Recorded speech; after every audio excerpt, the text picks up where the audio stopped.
Hi everyone and welcome back to the channel. I am Neetu and today we are talking about one of the most important parts of our daily life, that is nutrition. We hear the word nutrition everywhere, but it is easy to get lost in all the complicated advice out there.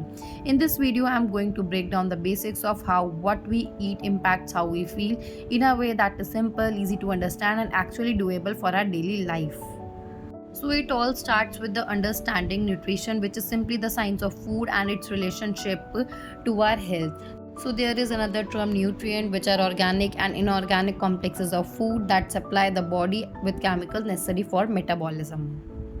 To start, it is helpful to know that there are six essential classes of nutrients that our bodies rely on: protein, carbohydrates, fats, vitamins, minerals, and water. So we can group nutrients into two main categories, that is micronutrients and macronutrients.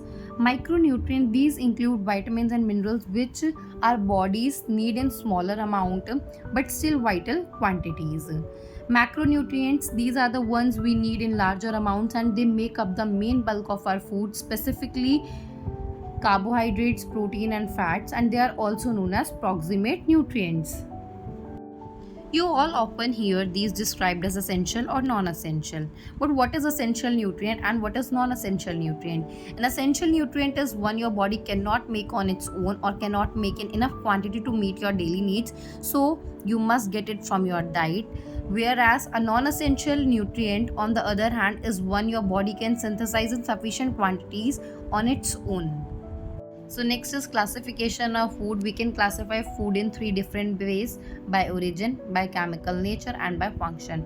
By origin, whether it is plant based or animal based; by nature, based on its makeup like protein, fats, vitamins, minerals; by function, whether it acts on bodybuilding, energy giving, or protective food.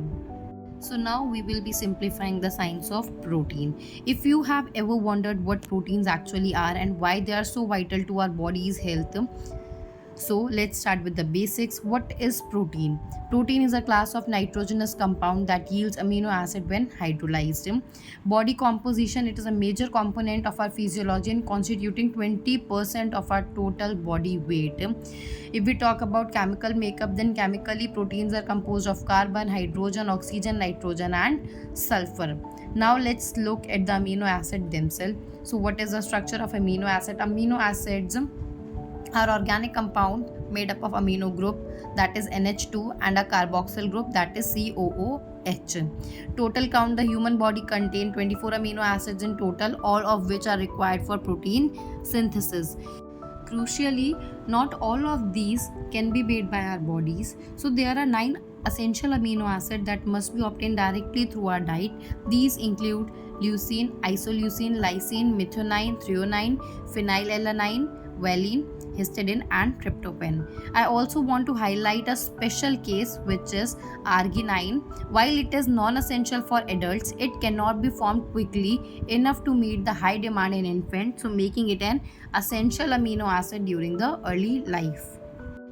So now let's look at what makes a protein complete or incomplete. So what are complete proteins and what are incomplete protein? Complete proteins are those that contain all amino acids in adequate amounts, such as chicken breast, fish, egg, milk, etc. And incomplete proteins are those that lacks one or more essential amino acid, which include sources like lentil, rice, wheat and beans. Animal protein is generally considered as superior because it is a complete protein.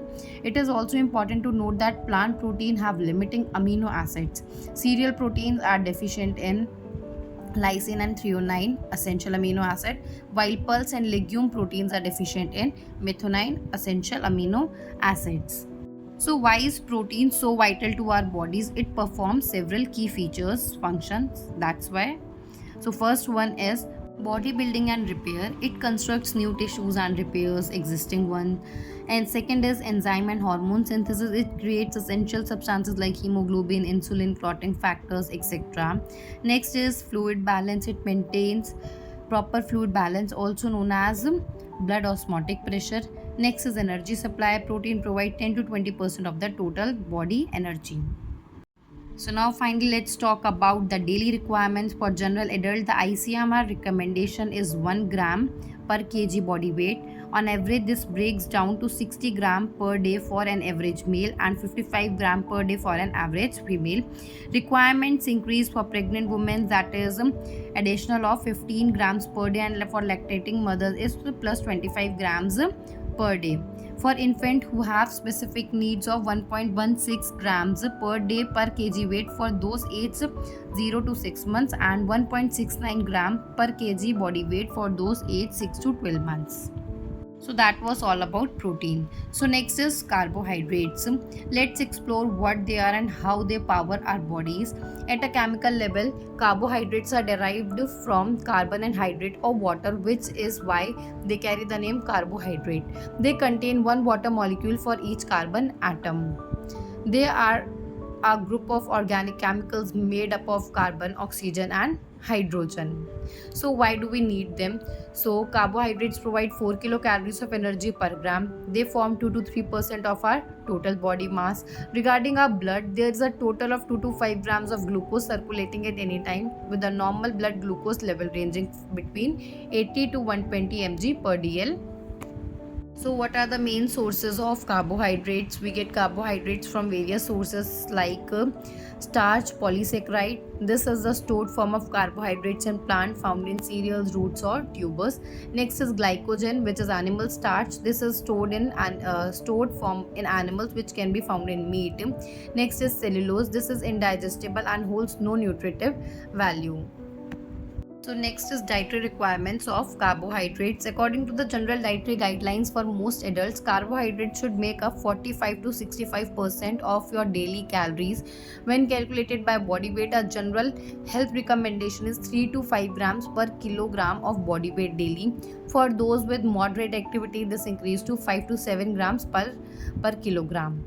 If you are physically active, your needs change based on your intensity of your exercise. For low intensity such as walking, aim for 3 to 5 gram per gram per kg body weight daily. For moderate intensity like jogging, aims for 5 to 7 grams. For high intensity such as running, aims for 6 to 10 grams. For very high intensity or endurance activities requires jumps to 8 to 12 plus additional भी हो सकता है इससे ज़्यादा grams पर KG पर body weight. There are also special considerations for specific stages of life and health like pregnancy and lactation. Pregnant women should add approximately 175 grams per day for fetal development, while lactating women should add 200 to 210 grams per day for milk production.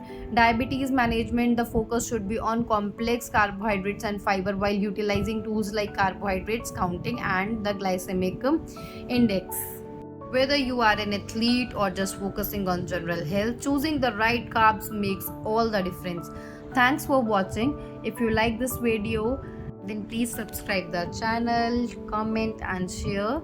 And next video में हम इसके आगे का करेंगे vitamin and minerals and fats.